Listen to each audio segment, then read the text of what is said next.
터가 좋지 않은 공동묘지 근처에 소름 끼치는 집. 결혼 후에 있었던 이야기입니다. 이사를 하여 지금이 결혼 후 두 번째 집인데요. 첫 번째 집에 대한 이야기를 해보겠습니다. 제가 결혼을 할 때는 경기도의 아파트 전세값이 8,000대에서 막 1억으로 치솟을 때입니다. 아마도 이 시기에 전세값이 가장 크게 올랐다고 생각합니다.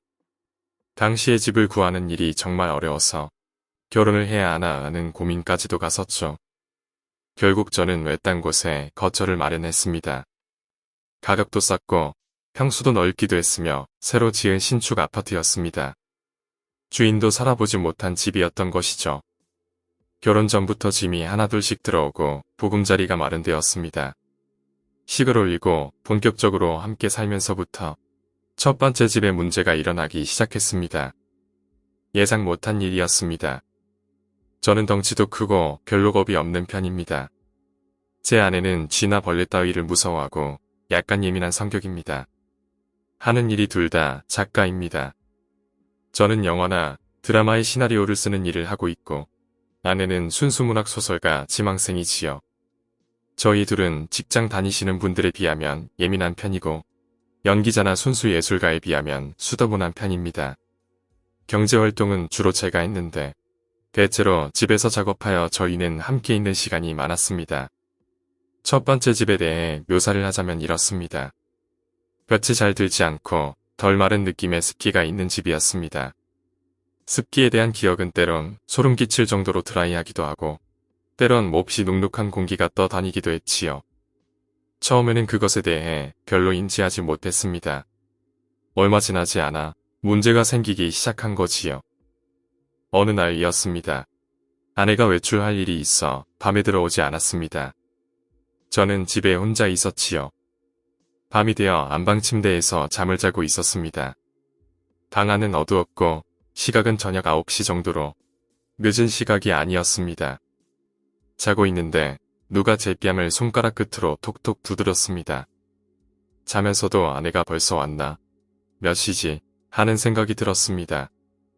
늦은 시각도 아니니 깊은 잠에 빠져 있지 않았거든요. 또 제 뺨을 두드리더군요. 눈을 떴습니다. 순간 움직일 수 없었습니다. 누워있다가 눈을 뜨니 웬 여자가 침대맡에 허리를 숙이고 서서 제 코앞에 얼굴을 들이대고 있더군요. 놀랐습니다. 이게 꿈인가 했죠. 꿈도 아니고 가위도 아니더군요. 도둑도 아니었습니다.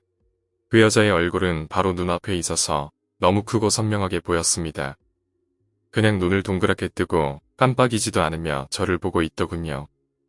저는 당황했고 몇 초의 시간이 몇십 분처럼 느껴졌습니다. 다시 눈을 감았습니다. 어떻게 해야 할지 몰라서 정신도 없었습니다. 눈을 감고 있다가 용기를 내어 다시 눈을 떴죠. 눈을 떠보니 여자는 안방의 욕실 문 앞에 있는 화장대 앞에 서 있었습니다. 저는 어두운 방에서 그 여자를 한참 지켜봤습니다. 아내의 화장대 앞에 서 있던 여자는 무슨 냄새라도 맡는 것인지 아내가 화장대 의자에 걸쳐 놓은 스카프며 수건이며 집에서 입는 티셔츠 따위를 만지작거리더군요. 그 태도는 신기한 것을 구경한다기보다는 매우 소극적이며 시니컬하였습니다. 저를 깨우더니 아무 일 없다는 듯이 화장대 쪽으로 가서 아내의 물건을 보는데 그 여자의 집중력이 확 느껴지더군요. 나는 지금 이게 관심이 있다라고 하듯이 말이죠. 저는 너무 당황했습니다. 보통 눈 떴을 땐 사라지곤 하잖아요. 그렇게 안방 곳곳을 배회하더니 방 밖으로 스르륵 나가버렸습니다. 문을 밀고 나간 것으로 기억합니다. 물리적으로 사람이 문을 열고 나가듯이 말입니다. 다시 한번 묘사를 해보자면 볼을 감쌀 정도 길이의 흑발의 옷은 하얀색이었습니다.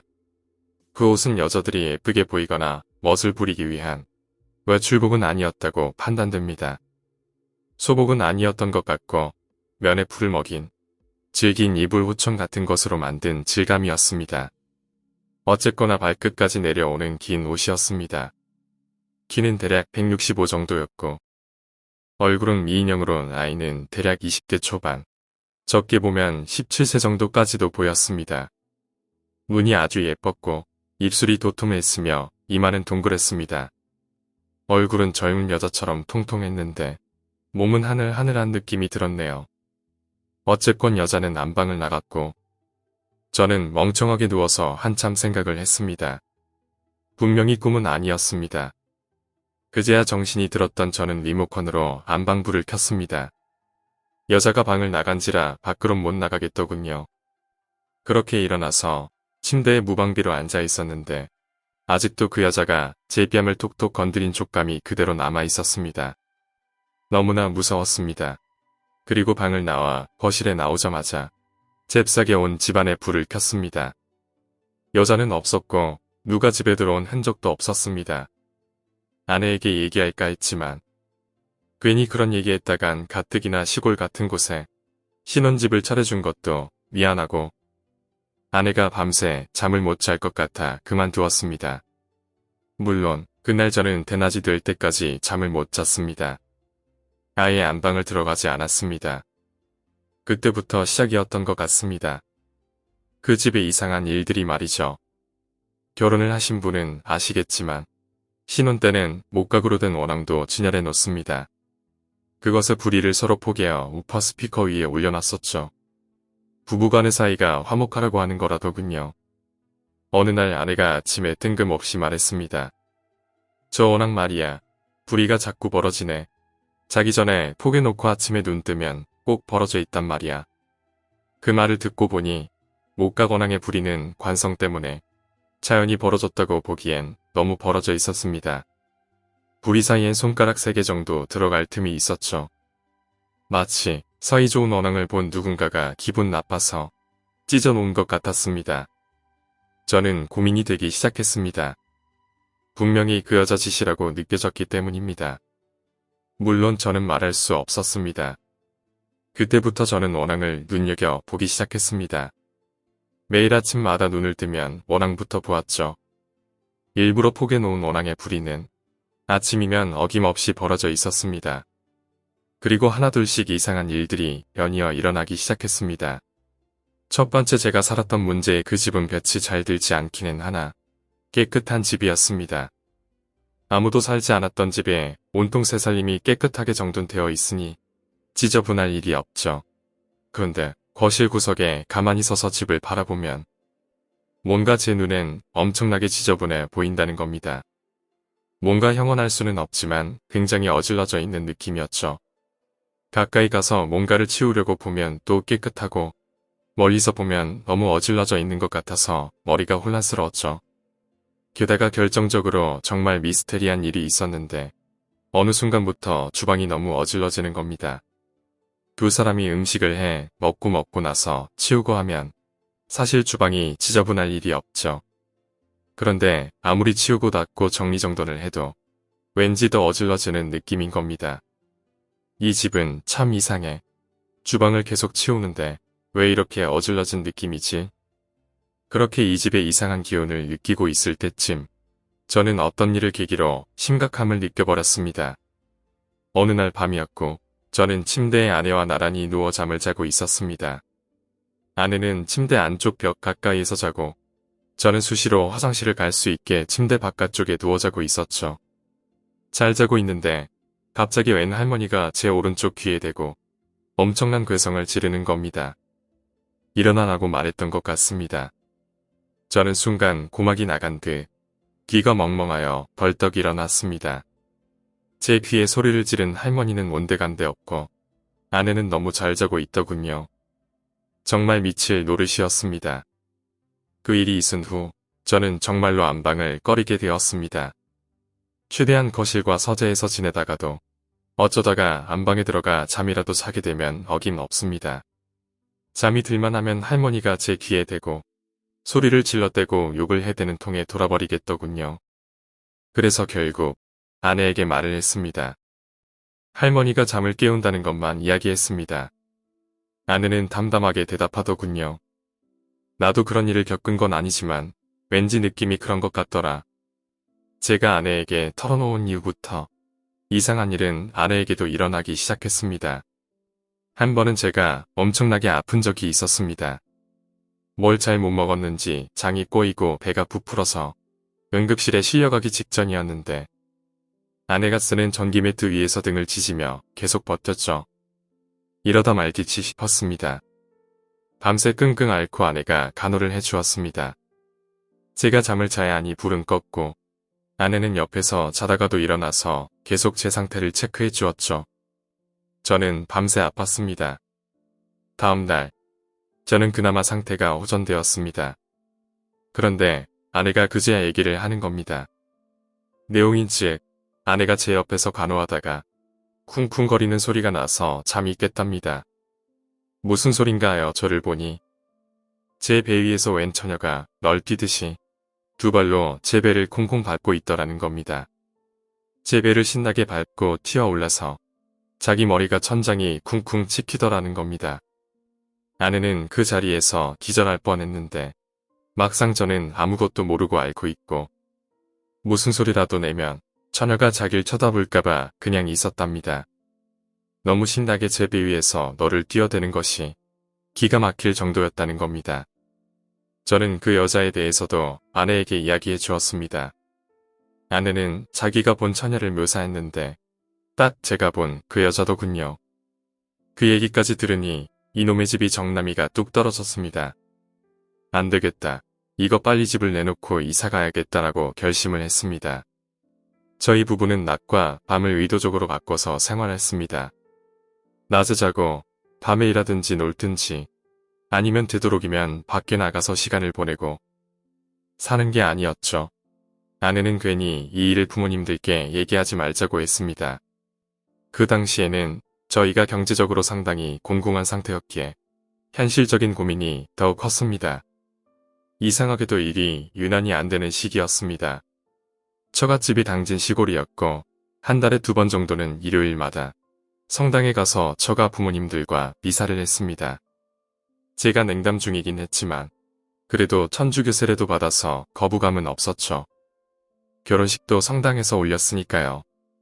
하루는 거기 시골 성당에 새로 오신 젊은 신부님과 미사가 끝나고 얘기를 나눌 기회가 있었는데 어쩌다 보니 저희 집에 대한 얘기를 하게 되었습니다. 신부님은 고개를 끄덕이시더니 팔목에 거는 묵주를 축성하여 저와 아내에게 선물로 주시더군요. 효험이 있을지는 모르겠지만 마음은 편할 것이라고 하셨습니다. 그나마 위안이 되더군요. 저희 부부는 집 때문에 상당히 스트레스를 받고 있었는데 세수할 때 빼고는 묵주를 팔에서 빼지 않았습니다. 그런데 전처럼 그런 일이 없는 겁니다. 재미있게도 안방에는 기웃거리지 않는데 거실과 주방 이런 곳에서 소음이 나더군요. 그릇을 땅땅 치고 커튼을 신경질적으로 흔들고 의자를 들었다 놨다 했죠. 어쨌건 방에는 절대 들어오지 않았습니다. 소음이 신경 쓰이긴 했지만 다행이었습니다. 저희가 얼마나 시달렸으면 뭔 소리가 나건 말건 방에서 잠을 잘 수 있는 것에 행복을 느꼈겠습니까? 그러다가 제가 방송국에 잠시 들어가 드라마 작업을 할 일이 생겼습니다. 별로 원치 않던 일이었습니다. 단지 생활고를 면하려 했던 거죠. 저는 영화 작가인데 드라마를 해야 하는 상황이 오니 참 괴로웠습니다. 어쨌건 저는 몹시 바빠지기 시작했습니다. 집이 외곽에 있다 보니 차편이 없어서 저는 차를 끌고 출퇴근을 했습니다. 드라마 대본 쓰는 일이 워낙 총각을 다투는 일이라서 거의 매일 출근했네요. 제가 주로 이용하던 도로는 봉담 과천 고속화도로였습니다. 당시 방송국보다는 강남 학동역 부근에 있던 드라마 제작사로 출근을 했었는데요. 아침에 출근했다가 새벽에 잠깐 눈을 붙이고 다시 출근하는 일이 반복되었습니다. 그늘도 밤에 들어왔다가 새벽에 다시 출근을 하는 상황이었습니다. 짜증이 많이 나 있었죠. 그런데 운전을 하다가 룸미러를 보니 뒷자리에 그 할머니가 앉아있는 겁니다. 순간 잠이 확 깨더군요. 그 할머니는 제가 잠들만 하면 뒤에 대고 일어나라고 소리 지르던 할머니였습니다. 아무렇지도 않게 뒷자리에 앉아서 차창을 보는 그 할머니는 뭐가 화가 났는지 계속 궁시렁대고 있었습니다. 안방에 못 들어오니 차에 탔구나 라는 생각이 들더군요. 제게 말을 거는 것도 아니고 혼자서 뭐가 그리 화가 났는지 계속 궁시렁대는데 자꾸 거슬렸습니다. 저는 순간 화가 나서 혼자 마구 소리쳤습니다. 한두 번도 아니고 차에까지 타서 뭐 하는 거야? 계속 이럴 거야? 무서운 사람 데리고 와서 혼 좀 내줘? 이렇게 말하니까 그 할머니가 한다는 소리가 계속 이럴 거다. 니네 이 집 사는 동안 내가 그냥 계속 괴롭힐 거야. 이러는 겁니다.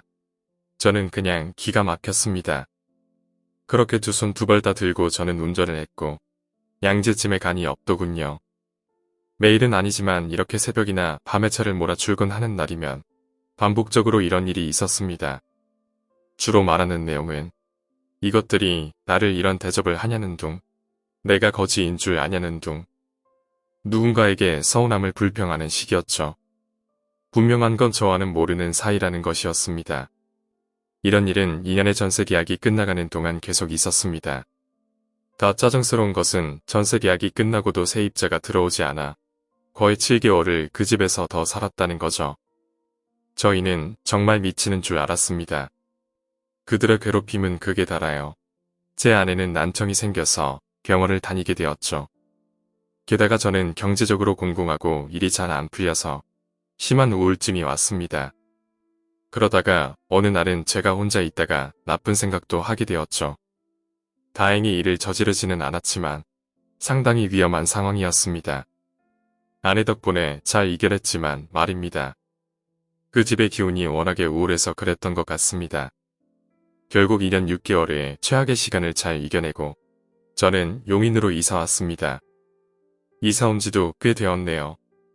집에 대한 부분이 워낙 신경 쓰여서 이사 가기 전에 철학관 하시는 아는 분께 여쭤봐서 이사갈 동네까지 가이드를 받았습니다. 제가 용인이 잘 맞는다고 하여 이사를 했고 아파트 동호수에 숫자 5가 들어가면 좋다고 하여 이 잡듯 뒤져 이사를 했습니다. 새로운 집에 이사 왔을 때의 그 포근함을 잊을 수가 없습니다. 따뜻한 기운이 넘치고 볕이 무지하게 잘 들고 밤에는 죽은 듯이 잡니다. 꿈도 안 꿀 정도로요. 다행히 그 집에 살던 존재들이 따라오지 않았는지 정말 일도 잘 풀리고 기분도 좋습니다. 경제 사정도 좋아지게 되었죠. 재미있는 것은 제가 그 집을 빨리 나가고 싶은 탓에 세입자가 들어오자마자 최대한 서둘렀는데요. 1년쯤 살다가 차 트렁크에서 그 집 살림 하나를 발견했습니다. 작은 상자에는 그 집에 있던 가스오븐 손잡이와 욕실 마개를 발견해서 얼른 가져다 주었죠. 세입자는 만나지 못하고 경비실에 맡겼습니다. 그냥 맡기기 뭐해서 미안한 마음에 집들이용 티슈 세트에 편지를 써서 경비실에 맡겼죠. 그리고 차를 끌고 아파트 단지를 나오는데 저는 정말 깜짝 놀랐습니다. 아파트 단지 정면에 굴다리 하나가 있는데 그 너머 언덕에 공동묘지가 보이더군요. 2년 6개월을 살면서 한 번도 못 봤는데 분명히 묘지였습니다. 평소에 안개가 많아서 못 봤었나 봅니다. 오싹하고 기분 나빠서 저는 얼른 차를 몰아 그곳을 빠져나왔습니다. 그리곤 다시는 그 집에 대해 생각하지 않으려 했습니다. 명절에 본가인 수원 영통에 들렀다가 처갓집 당진으로 갈라치면 비봉 IC를 지나가곤 했는데 그때마다 늘 꺼림칙하더라고요. 그리고 2달인가 있다가 아내에게 전화가 오더군요. 저희가 전에 살던 집에 지금 살고 있는 세입자 아줌마였습니다. 세입자는 이사를 가려 하는데 집주인이 번호를 바꿨는지 연락이 안 된다고 했습니다. 집주인이 다단계 하는 아줌마라서 저만 만나면 자꾸 사마를 푸는 통에 전화번호를 지웠었는데 그 아줌마가 제 번호를 가지고 있었는지 카카오톡에 뜨더군요. 저는 별로 어려운 일도 아니고 해서 번호를 알려줬습니다. 저희 아내는 내심 궁금했는지 세입자에게 넌지시 물어봤답니다. 왜 이사를 가시냐고 말이죠. 그랬더니 그 아줌마가 그러더랍니다. 집에 귀신이 있어요 라고 하셨죠. 저희만 본 건 아닌가 봅니다.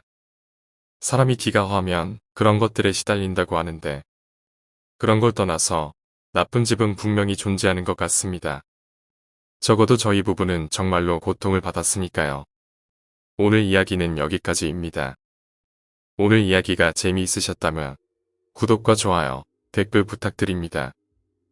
댓글은 저에게 정말 큰 힘이 됩니다. 감사합니다.